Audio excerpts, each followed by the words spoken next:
Hey everybody, it's Darren Burt with HQ Live. Again, this afternoon we've got another special guest in the HQ bunker. This is Elie Katz from National Retail Solutions. Sir, how are you today? Darren, thank you for having me. I'm doing just great. I'm here in beautiful Teaneck, New Jersey.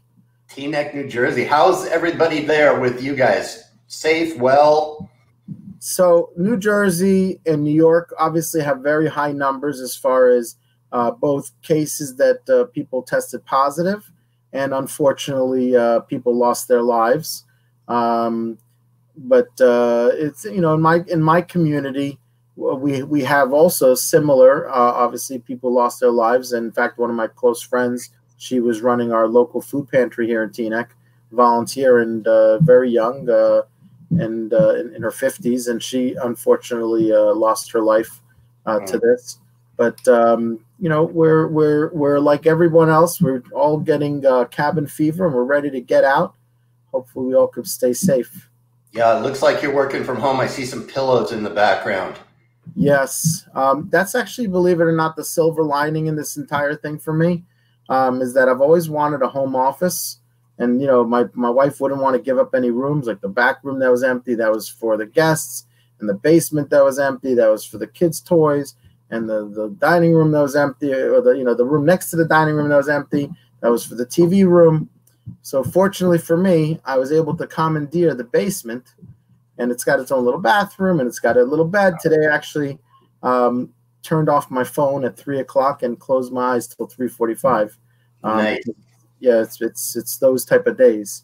The first time I got a cat nap in the middle of the day, but it was really refreshing.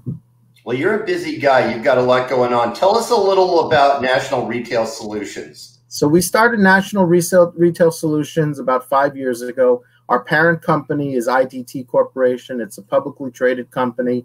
They're best known for their Boss Revolution calling cards. It's a very prominent logo, red logo with Boss Revolution. It's in over 35,000 independent convenience stores around the country. It's a telecom product, and they're also in the big box stores, the Walmarts, the Walgreens, etc. But most of their business is being done in these independent convenience stores. So I got a call from my chairman of the company, and he said, "Listen, we need to give these independents tools for them to be able to compete in this market." And this is 5 years ago. Amazon was around. I'm not sure if it was the behemoth it is today. Certainly online ordering wasn't what it is today. And you had all these different big box stores, you know, the chain stores opening up in these communities. So I'll give you an example. I mentioned my town of Teaneck, 6 square miles, not so big. It's got 3 CVS's, 2 Walgreens, a supermarket, and 3 7-Elevens. Wow. You tell me how an independent convenience store or an independent liquor store or an independent tobacco store can compete in that type of environment. So we spent money from our publicly traded company and built them this very robust but very easy to use point of sale system. And it was really catered to the market. You know, when you look up a POS system online, thousands of them come up, but they're really one size fits all. They, you know, pop it in, and you can, you know, be the same POS for a haircutting place, a bowling alley, a bagel shop. This is specific to these SKU-based businesses, and that is why we become so popular in that area. Probably the leader in the independent convenience store space, and certainly in the tobacco and the liquor, we're getting up there. It comes with a loyalty program. So day one, you could walk into the store and say, "Hey, I'd like to buy this Snickers or this Coke," and they scan the item, give the phone number, just like you would give in like one of the chain stores, and you can get a discount based on that phone number if that item is on sale.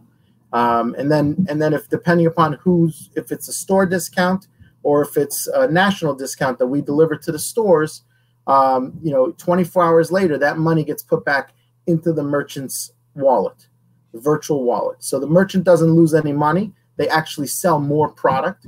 Every one of our stores have a customer-facing screen, so the merchant's able to communicate to these customers, put their own ad on the screen. The POS comes with a 2D scanner, which is a very nice high-tech scanner, a thermal printer, and a nice heavy cash drawer. It's not those little iPad, tablet-based POSs. Maybe one day we'll go into that direction, but we wanted to give the merchant a very sturdy and a really firm POS unit. And we've been deploying about 1,000 of these a quarter. And by the way, when we deploy, it's not pop a label on the box and send it to you. We go out there. It's all part of this $1,299 price. We go out there. We put it in the store. We show the merchant how to use it so that they're not lost. We show them all of our videos that we've created. We created an entire directory of all these different types of videos, English and Spanish, how to use different features. And then we go, and we have great support. So I think that's one of the reasons, or maybe one of a few reasons, why we've become so popular amongst these stores. We really help them with their business. Are there any specific features that relate to the tobacco stores or the convenience stores? Absolutely. First of all, we had Juul in our corporate headquarters a few months ago, before the whole blow up.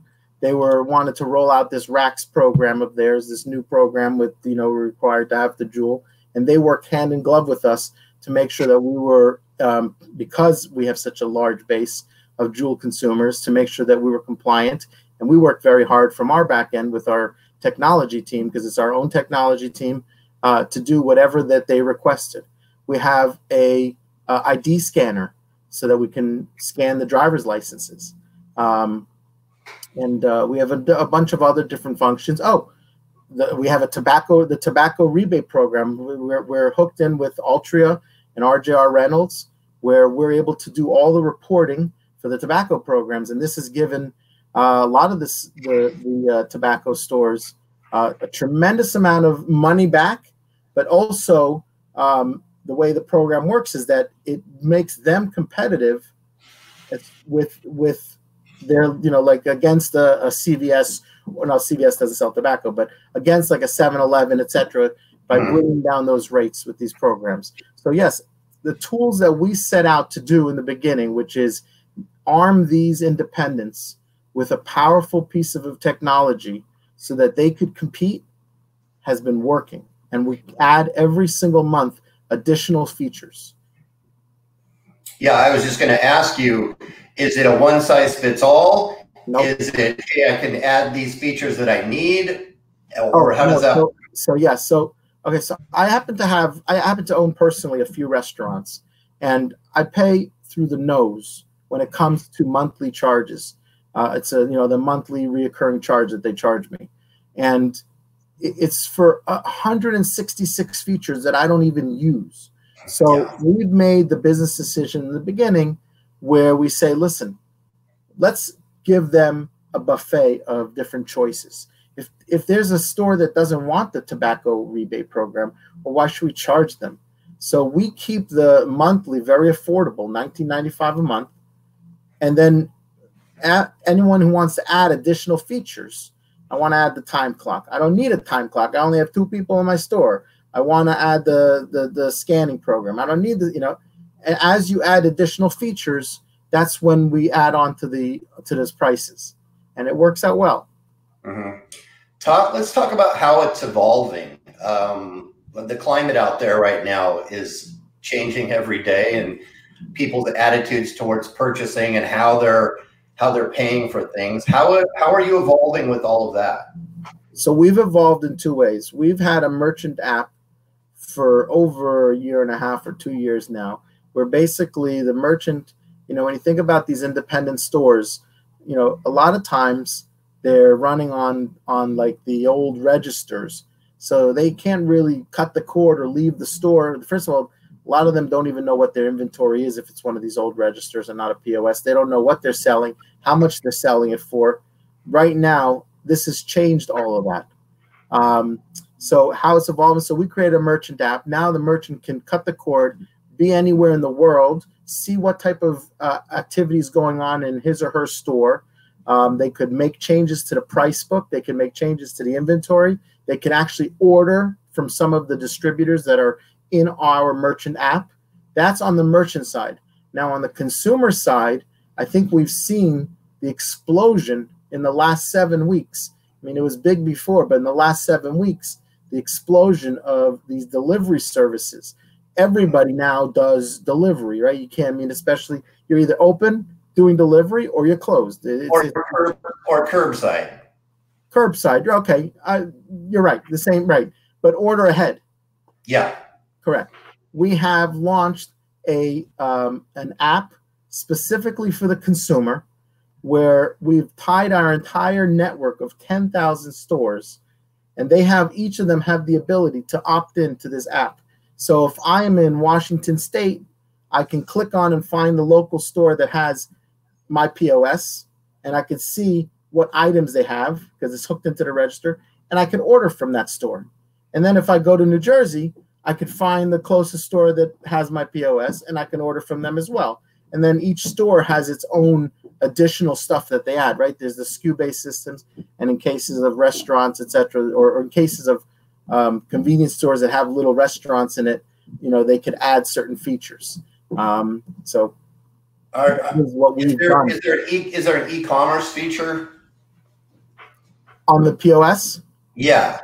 Yes. Thank you for asking. There's a feature called the Marketplace where you hit a button and you go to the Marketplace on the POS, and we've created relationships with vendors as well as our own features that merchants can order from.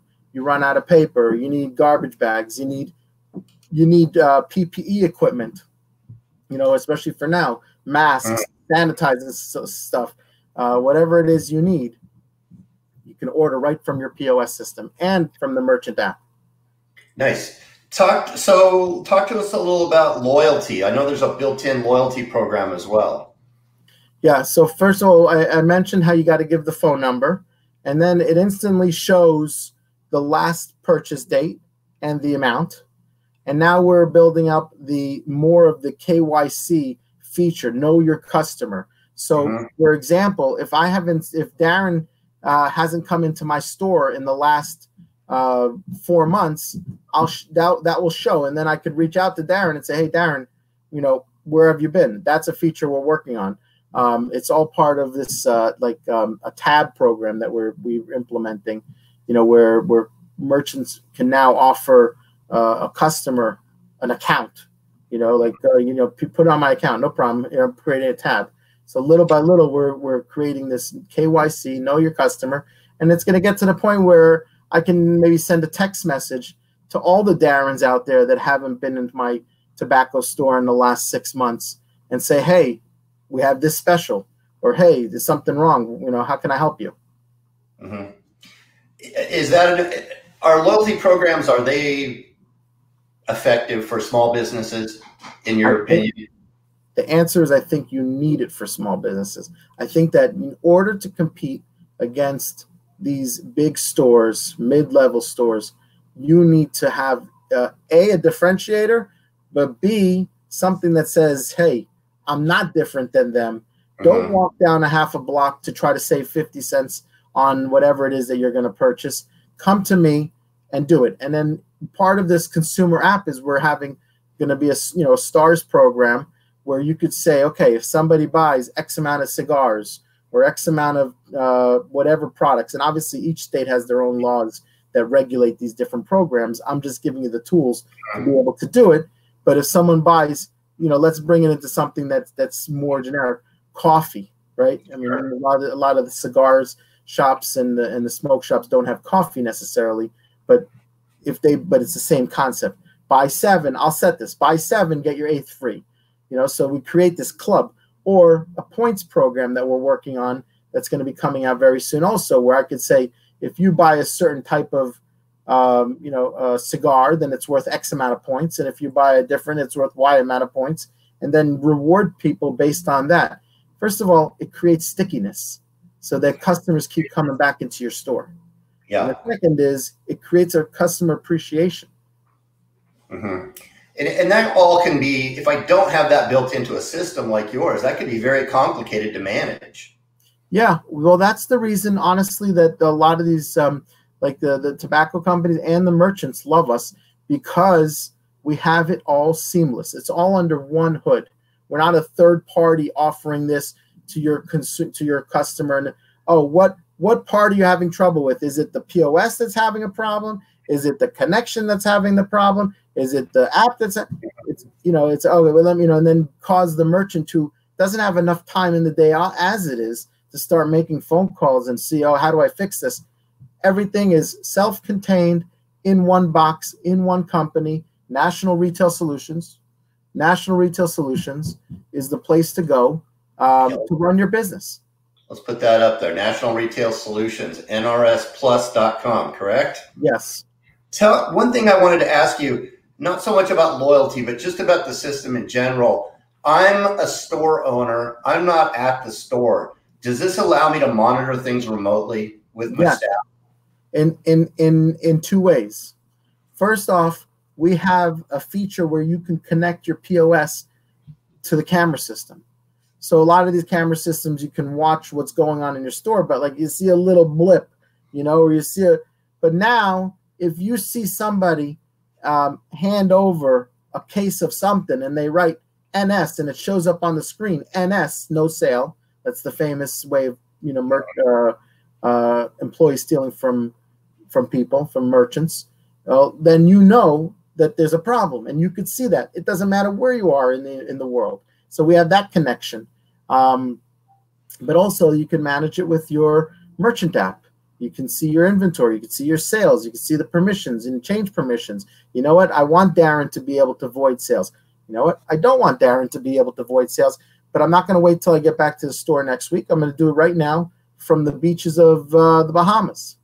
Right. Or if I have multiple stores. I have multiple stores. I can watch them all on one app. My one app.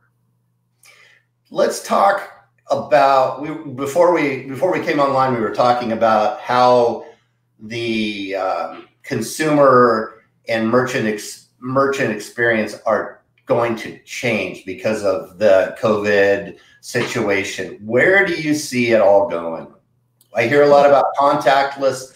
We talk about digital payments. I was telling you that at the store the other day, someone offered to I had change coming, and they said, do I want my change? And I said, well, yeah, I want my change. Why? Oh, because people don't want their change because they don't want to touch it. And I thought it was a joke, but they were serious. So, as you know, my other hat, it's not a paid hat. It's what I do for my community to help my town that I love. I was the former mayor of Teaneck. I'm the current deputy mayor of Teaneck.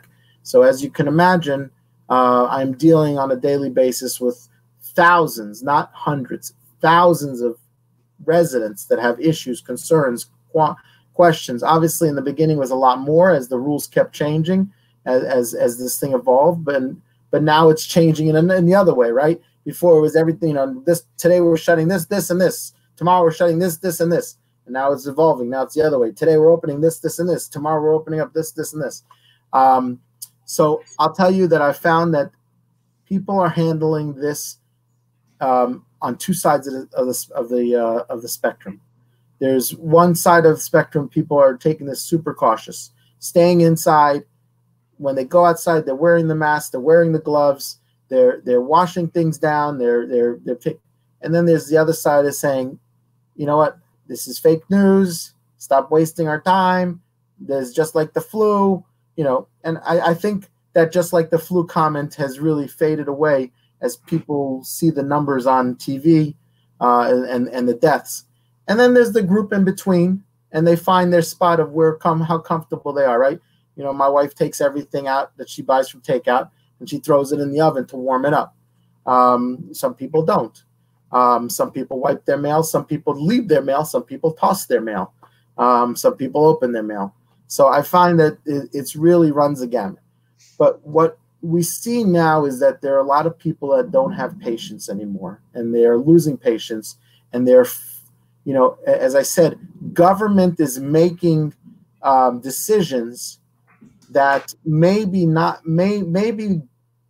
good. And I hear the arguments, by the way, right? The argument is, if somebody gets depressed, somebody loses their money or their job, it's almost as dangerous as someone getting sick or the potential of someone getting sick. And I'm listening to the different arguments, but it's really how cautious each individual is going to be, and that's on both sides of the counter.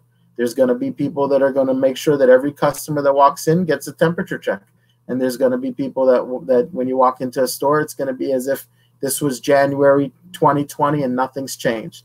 But that's the same with the customer. Some of them are going to be wearing masks. Some of them won't be wearing masks. Some of them want to change. Some of them don't want to change. I suspect more people are going to want their change than not. Is it going to affect the transactions? Yes, because you're going to have commercialization and you're going to have people pushing all the contactless stuff, right? I mean, now social distancing is a part of our dictionary. Right? 7 weeks ago, it sounded pretty awkward. Now, wearing masks, and I'm familiar with wearing masks because I've traveled to China 5 or 6 times just when I was developing the POS. I have my colleague who went there about 8 or 9 times, and their temperatures and masks are very, very common. And I think you're going to see a lot of that adoption. Some people are going to want to continue the social distancing, and some people are just not going to be able to stand for it. Well, how about digital currency and that type of thing, where they're pre-loading? I believe that digital currency is going to have a nice wide opening. Our POS systems, we do have the ability to add credit card processing. We do have a credit card processing arm, and we do take Apple Pay, and we can just tap and swipe or tap and go, whatever you want to call, whatever the acronym is. And I think that that's going to be more and more popular because people are not going to want to hand a credit card, and they're not going to hand cash, and they don't want to take it back from you. And like I said, it may not be everybody, but it will be a nice part of the segment of the community that fall in that middle towards the left side of I'm concerned about not spreading this, not catching this, and not putting my family in harm's way or myself. Yeah, just in general, you mentioned about how some small businesses are still doing, by the pen and pencil in a ledger and an old-fashioned cash register. Do you think you're a POS retail solutions company, so you're obviously going to say yes, but can a small business survive without adopting POS technology in this day and age? Right. So that's a great question. And I answer it the following. And sometimes when I'm speaking in front of a room, I ask everyone to please pull out their flip phone. Darren, you have a flip phone? That doesn't look like a flip phone. This isn't a flip phone. It's a smartphone. I haven't had a flip phone since about 1996. I don't understand why not. A flip phone makes phone calls. A flip phone keeps your address books. In fact, I've done better conference calls on a flip phone than I did on my smartphone. But that's the answer to your question. Yes, a flip phone still works. But the reality is, if you want all the advantages of what technology has to offer, then it's time to migrate. So yes, I can continue working with the pen and paper, or as odd as it sounds, how many of our stores have a tobacco box, right? Yeah. They put the money in there. It's worked for me for the last 20 years.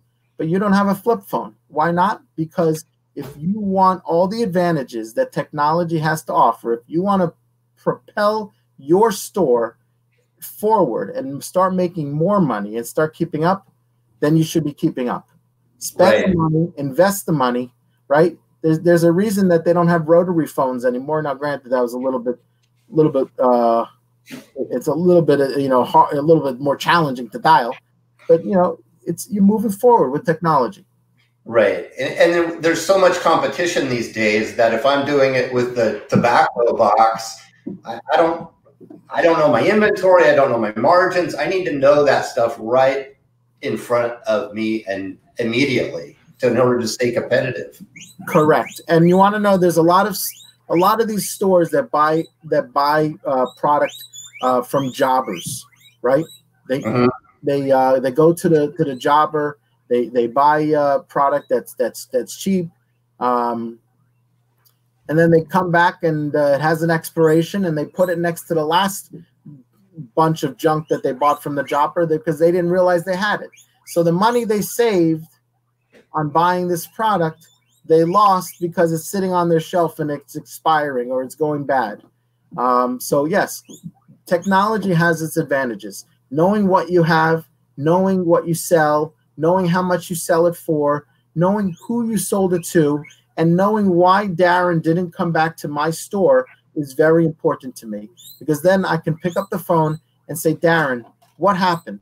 And Darren will tell me, well, last time you weren't there, some other person was there, and they were very rude. Darren, let me make it up to you. Right, and if my customer comes in and I can't accept that payment form, then they're going to go to somebody that can. As simple as that. Correct. Yeah. So thank you for being with us today. Some very good information and insights. National Retail Solutions, and what's the website address? NRSplus.com. National Retail Solutions, NRSplus.com. All right. Well, thank you very much, Elie. I appreciate you being with us. I know it's, what, 7 o'clock, 7:30 there, your time. It looks like you had a little visitor there on the side of the screen. Yeah, my daughter. It's my office, but they still know how to get here. Yeah. All right. And they left the guinea pigs behind. I got rid of all the pigs. Was that the guinea pig squeaking? That was the guinea pig, yes. I guess it's our office. Nice. All right. Well, thanks a lot. I appreciate it. Stay well. Thank you very much. Stay safe. All right. Thanks a lot, everybody, for joining us. We'll be back with another show in a bit. Stay tuned.